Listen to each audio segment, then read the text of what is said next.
Eliminex here in East Brunswick, New Jersey. People are moving and they found termites. It's like winter time.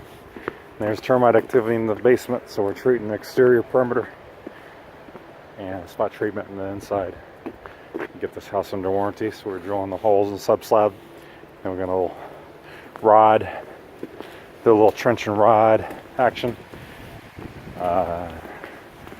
Sub-slab drill the perimeter. There was a prior treatment, but it was many years back, and I cleared the area of leaves and slush to drill here, and we have a ground fall protector, so right over here.